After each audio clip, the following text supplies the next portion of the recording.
Uma boa noite a todos. Vamos começar daqui a pouquinho falando a respeito da perspectiva de um novo ano aí antirracista com o professor Cláudio Costa e Jordani. É isso, é o nosso bate-papo de educação étnico-racial, o negro, coletivo Almas Negras. É isso aí, com o professor Cláudio Costa e Jordani. Daqui a pouquinho vamos começar.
Olha, gente, já também por aqui.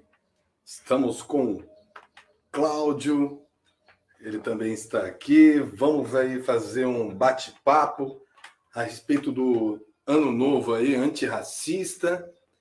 E esse bate-papo aí nós vamos falar a respeito, né, de leis, vamos falar a respeito aí da visão do nosso querido Cláudio também a respeito da educação antirracista. Então, vou colocar ele aí na tela aí. Fala aí, Cláudio. Como é que você está? Tudo bom, Cláudio? Boa tarde, Jordane. Agradecer o convite aí do Ateliê Casa das Rosas. Bruno Jordane, Lúcia Rosa, amigos de longa data, uma satisfação imensa poder estar dividindo aí um pouquinho do nosso conhecimento, trocar experiência, trocar esse bate-papo, e trazendo aí algumas perspectivas para 2024 na questão da pauta da educação antirracista, do que se avançou e o que a gente pode almejar aí para o próximo ano que já está chegando. Boa, meu querido Cláudio, é um prazer, né, como sempre, ter você aqui com a gente, né, para a gente bater esse papo. E você que é uma pessoa aí que tem uma experiência nessa questão, com projetos. A gente até trabalhou junto em algumas escolas, né, aqui da cidade de São Paulo, lá no Francisco Redondo, né? E aí eu gostaria muito de falar para cada um aí que gosta desse tema, que já vai curtindo, vai compartilhando aí, comente aí de onde você é e onde está chegando. É muito importante a gente ter vocês aí nessa integração e falas a respeito da cultura e da educação afro-brasileira nas escolas, beleza? Então vai curtindo, compartilha, se inscreva no canal. E é isso. Estamos aqui para mais uma conversa enriquecedora em nosso podcast. Hoje nós temos a presença do professor de Sociologia, Cláudio Costa, que ele é membro ativo da UNegro de São Paulo e do coletivo antirracista Milton Santos, da APOESP. Hoje nós vamos explorar aí a importância da cultura e da história afro-brasileira nas escolas, a aplicação da Lei 10.639, feita em 2003, e agora estamos há 20 anos depois falando a respeito, além de discutir a educação antirracista e a formação de professores para acabar com o racismo nas instituições de ensino. Então, é isso. Nós vamos agora, então, começar. Professor Cláudio, para começar, né, vamos bater esse papo. Você poderia compartilhar com a gente por que é crucial incluir a cultura e a história afro-brasileira no currículo escolar? E como isso contribui para a construção de uma sociedade mais justa e inclusiva? Então, mais uma vez, boa tarde, Jordane. Obrigado aí pelo convite, a possibilidade de a gente trazer um pouquinho do conhecimento da educação antirracista, do caso específico do Brasil, trocar esse bate-papo, falar um pouquinho das perspectivas dessa pauta antirracista para o ano de 2024. Né?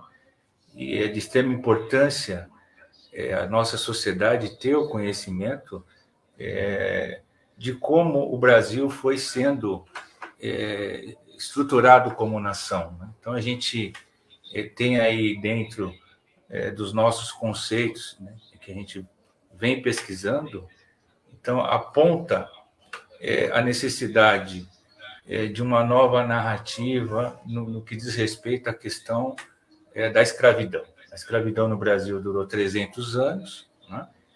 O Brasil foi o último país a acabar com a escravidão. Então, a gente tem o entendimento de que, por conta dessa longa escravidão, o Brasil agora foi sendo estruturado como uma nação racista, exatamente por conta dessa opressão, por conta da tortura, por conta da exploração, que o africano teve aqui em terras brasileiras. Né? Então, a gente está falando, Jordane, de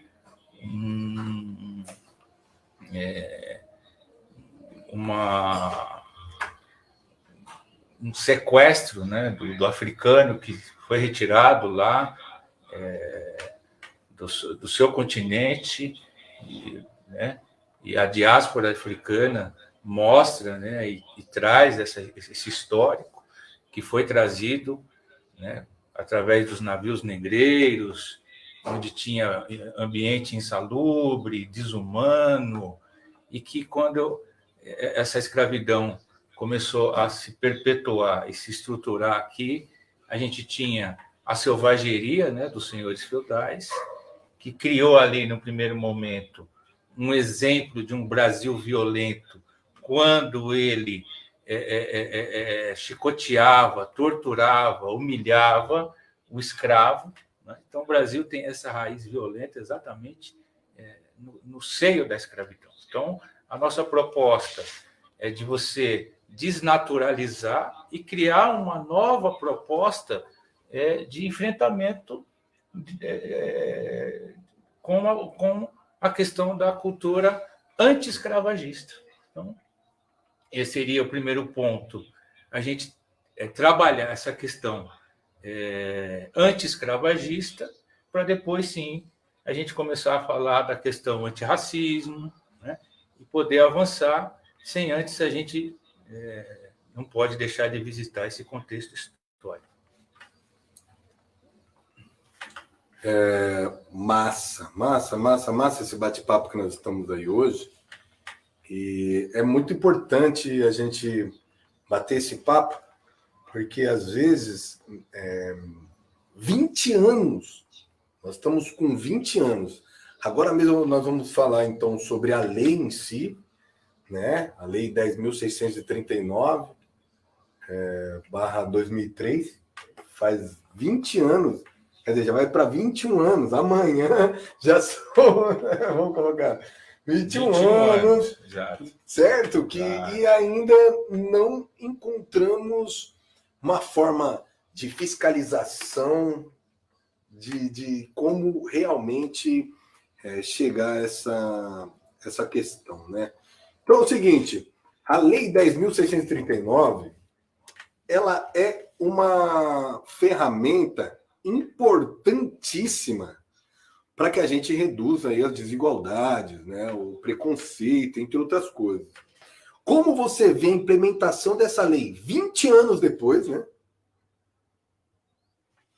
E qual o impacto que ela pode ter se ela for realmente realizada para transformar, né, o cenário educacional num cenário mais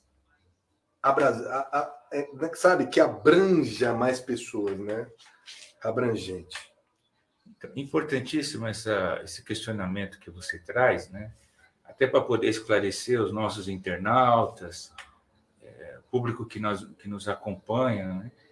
E a gente poder trazer aqui a importância da Lei 10.639/2003, que foi promulgada pelo presidente Lula, e que fala da obrigatoriedade da educação, da história, da cultura afro-brasileira nas escolas de educação básica e particulares, né? Então,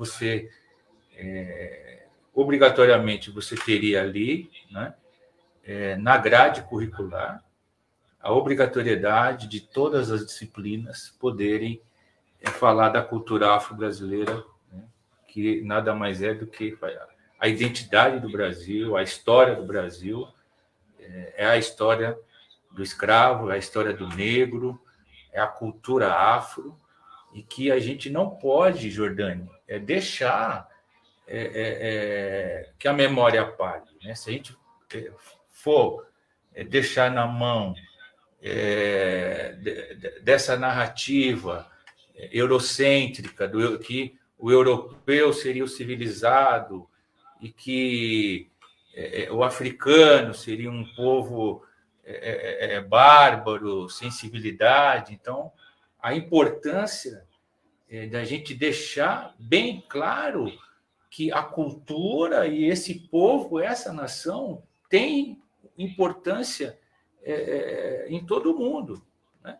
Que a gente, trazendo aí, no caso, o conceito de colonização, a gente vê que o continente africano são várias Áfricas, né? Então você teve colonização francesa, colonização portuguesa, colonização árabe, inglesa, né? Então, igual aqui tivemos vários tipos de colonização, isso. Colonização, né? Aqui foi espanhola, portuguesa, exatamente. Os franceses também, né?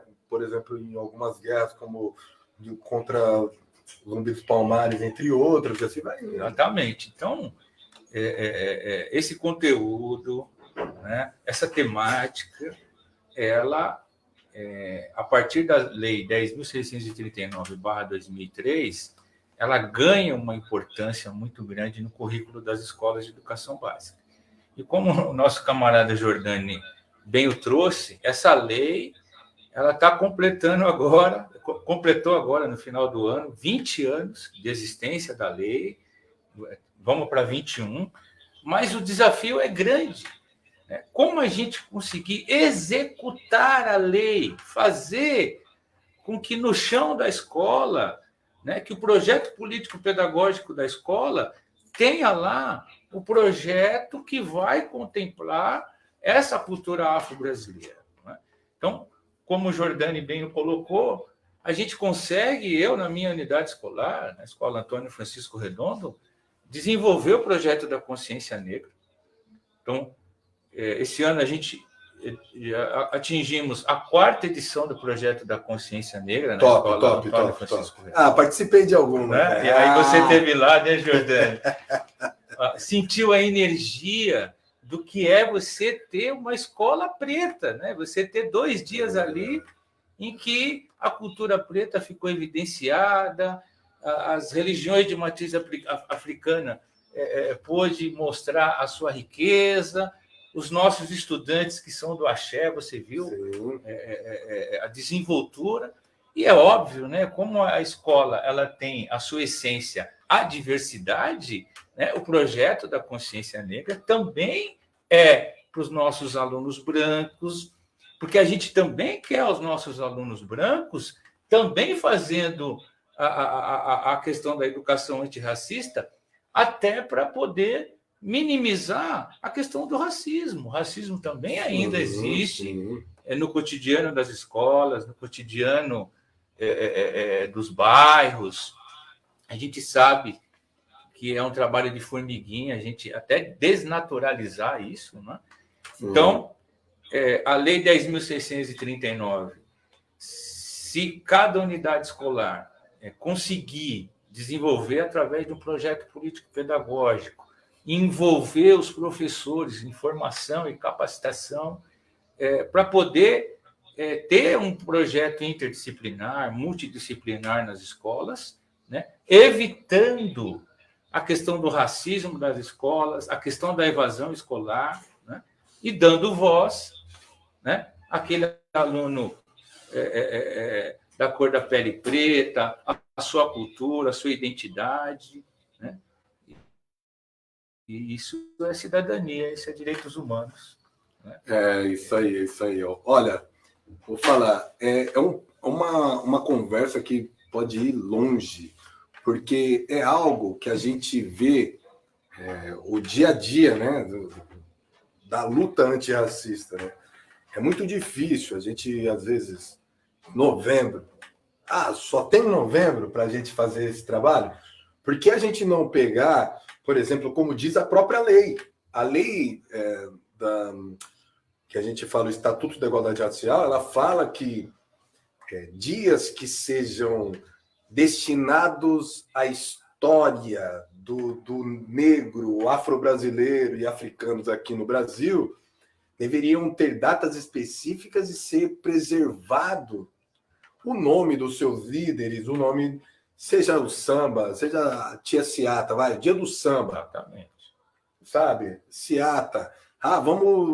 Então vamos falar sobre o evangélico, por exemplo. Por que na Márcia para Jesus não tem alguém com o pensamento de Luther King naqueles palcos, né? Seria legal, né? Seria maravilhoso. Seria então, legal. São algumas coisas que, às vezes, a gente vai analisando e vê que qual o papel que essa educação antirracista pode ter ao capacitar os professores para que atuem de forma eficaz na promoção da igualdade e nesse combate lá nas escolas?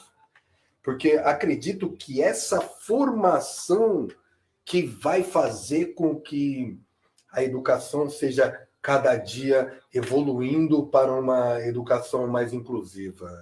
Fala a respeito disso. Perfeito, Jordani. Você traz novamente o ponto nevrálgico aqui do nosso debate. Então, trazendo ainda, né, alguma das conquistas, né, na área da educação, além da 10.639, o governo Lula aprovou agora, em outubro de 2023, a ampliação das cotas raciais, dando a oportunidade do nosso estudante negro, da nossa estudante negra, poder ter a sua cota para poder estudar nas universidades federais, nos institutos federais. Sim. E a mesma lei, Jordani, que também amplia a possibilidade dos quilombolas também poderem entrar e usufruir dessa cota racial, né? Então, antes de falar da questão da formação, é óbvio que a gente tem que encaminhar, né, os nossos, né, a juventude negra tem que estar representada assim nas universidades, a juventude negra tem que ter representatividade nos parlamentos, né? A gente tem que ter vereadores negros, tem que ter deputados estaduais negros, deputado federal negro, tem que ter uma representatividade das mulheres negras, né, no parlamento.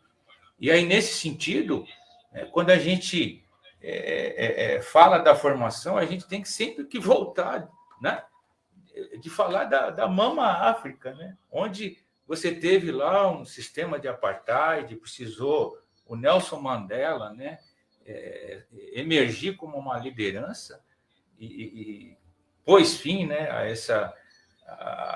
esse sistema de exclusão racial. Essa semana a gente viu a notícia de que a África do Sul fez uma denúncia no Tribunal de Haia, né, do genocídio que Israel está cometendo contra os palestinos.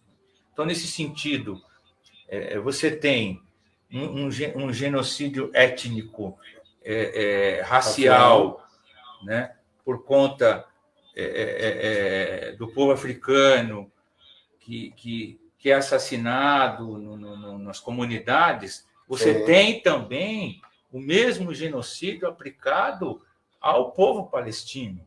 Ali é uma limpeza étnica, ali é genocídio, é crime que tem que ser tem que ter responsabilidade. Então, verdade, é inadmissível, Jordani.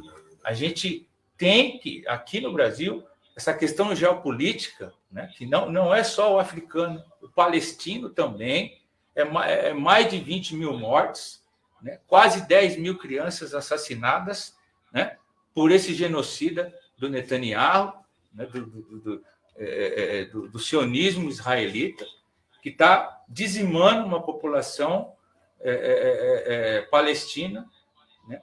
E nós aqui no Brasil também temos que sair em defesa do povo palestino, pedindo cessar-fogo, né? E pedindo, né, os direitos que a comunidade palestina tem no seu território e o fim dos ataques e dos bombardeios do genocida do Netanyahu lá de Israel. E a gente consegue fazer esse paralelo, né, da questão racial, não só dos africanos, mas também dos palestinos aí. Sim, sim, sim. É como a gente vê que acontece sempre, né? Existe um lado que os eurocentristas defendem, né? Normalmente Estados Unidos, normalmente, sabe, a gente acaba tendo uma noção, a gente vendo e experienciando, né? Em cada momento da história, a gente vê eles se unirem contra sempre algo que para mim, é um racismo. Por exemplo, o pessoal da África tem que ficar preso lá na África, certo? Mesmo que seja para passar fome, enquanto os americanos e outros e europeus mandam seus milicianos irem buscar diamante lá no meio, lá, o diamante de sangue, né, por exemplo, enquanto o povo ali está morrendo. Então, são coisas que fizeram filmes, né? A gente vê alguns filmes, né? Diamante de Sangue, tem vários filmes que falam a respeito disso, mas aqui no Brasil, toda a estrutura, a maioria das fazendas, a maioria dos patrimônios, a maioria dos prédios, seja lá o que for, está manchada aí com sangue e suor de negros escravizados. O que a gente pode fazer para lutar por essa reparação? Então, Jordani, você trouxe aí um histórico importante, né? Esse escravo africano trazido para o Brasil foi oprimido, foi explorado, foi torturado, né? Então, essa batalha ela é constante, né? Porque, como eu havia dito, a escravidão ela deixa uma estrutura racista. A nação brasileira ela é racista, ela é um racismo que está estruturado, né? Então, para a gente desnaturalizar, né, desconstruir essa estrutura que tá posta, que está colocada, ela tem que ser permanente, né? E, novamente, a educação ela entra como fator principal, né, para que a gente amplie as possibilidades, né?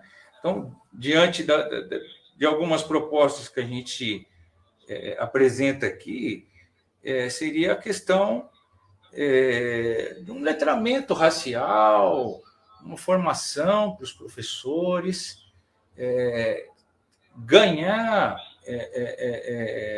condições de aplicar, executar a 10.639 no chão das escolas, né? Então, a gente sabe hoje que, infelizmente, a formação dos professores ela está aquém do que poderia, né? Infelizmente, hoje você tem formação à distância, educação à distância, né? Eu, sinceramente, eu prefiro trabalhar o ensino-aprendizagem presencialmente, né? Você fica com uma formação deficitária desse professor lá na faculdade, nas universidades, né? Então, a nossa proposta, a nossa perspectiva sim, desenvolver conteúdo, desenvolver módulos, né, fazendo formação de professores para que esses reúnam condições de poder, lá no chão da sala de aula, poder ser um representante da cultura, da identidade negra, transpassar essa mensagem, né? Deixar um diálogo aberto, não só para com os estudantes negros que vão se identificar e vão emergir, né? Eu tenho muitos estudantes que eram oprimidos e não podiam, por exemplo, manifestar a sua crença religiosa, que são as religiões de matriz africana, Umbanda, Candomblé, mas a gente também pode trabalhar com os alunos brancos para que ele também possa conhecer a sua história, a miscigenação do povo brasileiro, e que esse estudante branco deixa não só de cometer o racismo, mas também entrar na luta antirracista, né? E aí, Jordani, só para a gente compreender essa questão da intolerância religiosa que eu acabei de citar, eu fiz uma pesquisa rápida aqui, e O segundo relatório sobre intolerância religiosa, né, e que fez um apanhado Brasil, América Latina e Caribe, chegou lá no sintetizando, né, uma pequena conclusão. A intolerância religiosa e o racismo estão entranhados nas relações sociais, cotidianas, políticas e econômicas. A intolerância que vem se apresentando como um dos maiores desafios contemporâneos. Diante das possibilidades para a promoção e o fortalecimento das tolerâncias e das equidades religiosas, somos educados dentro de construções coloniais baseadas no eurocentrismo e no etnocentrismo. Né? Então fica aí esse repúdio, né, dessa intolerância com as religiões de matriz africanas que estão no Brasil, sofrem violência, a Umbanda, os terreiros de Umbanda, o terreiro de Candomblé, né, os assassinatos de mãe de santo, violência que a gente vem acompanhando aí nos últimos tempos, né? E nesse sentido, então, Jordânia, a educação antirracista, a 10639 nas escolas, também tem que dar conta dessa questão da intolerância e é óbvio, né? A palavra respeito. Respeito, Jordânia. Respeito ao outro, respeito ao diferente, respeito àquele que tem uma crença diferente da minha. A partir daí, é exemplo de cidadania, é exemplo de direitos humanos, é exemplo de humanidade, e o que a gente quer é uma sociedade melhor, que consiga dar todas essas possibilidades aí. É isso aí, é um prazer a gente estar hoje aqui com o Cláudio. Vai curtindo, vai compartilhando, se inscreva no nosso canal. A gente está sempre aí com esses movimentos, né? Essas falas a respeito da questão de educação, de cultura, de afro-brasilidade, da nossa identidade cultural, né? Então é muito importante aí, você que apoia essa causa, você estar conosco aí, compartilhando nossos conteúdos, você curtindo, pode fazer aí, ó, de 1 minuto, aí faz um recorte de 1 minuto da parte que mais te representou, para você colocar aí também nas suas redes. E é um prazer a gente fazer isso aí hoje com o nosso amigo Cláudio Costa. Considerações finais e manda uma mensagem de ano novo aí para a galera. Então, mais uma vez agradecer a oportunidade, Bruno Jordani, de poder aqui com a Lúcia Rosa, né, o ateliê Casa das Rosas, poder a gente fazer esse bate-papo iniciando 2024, né? Então, um feliz ano novo para os nossos internautas, para os nossos seguidores, né? Que a gente consiga muita luz, saúde, prosperidade, que a gente consiga conjuntamente, naquela unidade em defesa da questão racial no Brasil, poder continuar participando do movimento negro, da Marcha da Consciência Negra, poder trabalhar a questão da cultura, do carnaval, deixar vivo na memória do brasileiro, que a gente tem uma cultura riquíssima, né? Prazer muito grande aqui poder estar dividindo esse bate-papo com vocês e que não fique só nesse, né, Jordani? Que a gente consiga ampliar aí com novas edições para poder contemplar o nosso público aqui e que merece. Bom 2024 para todos nós. É isso aí. Olha, a gente vai chegando ao final aí desse bate-papo com o nosso amigo professor Cláudio Costa, professor de Sociologia, e que faz essa defesa aí de uma educação antirracista, e que logo mais aí a gente estará aí disponibilizando algumas oficinas aí nas escolas para professores a respeito desse assunto, que é o letramento racial e a aplicação da Lei 10.639. Vai ser um prazer a gente estar com esse trabalho também. Ele que é historiador, a gente vai bater alguns papos, vamos falar também sobre a história da cidade de Lins, e isso vai ficar aí registrado para as nossas gerações posteriores, beleza? Muito obrigado, eu sou o Bruno Giordani, Cláudio Costa, é um prazer a gente estar aí novamente. Falou, Giordani, isso aí.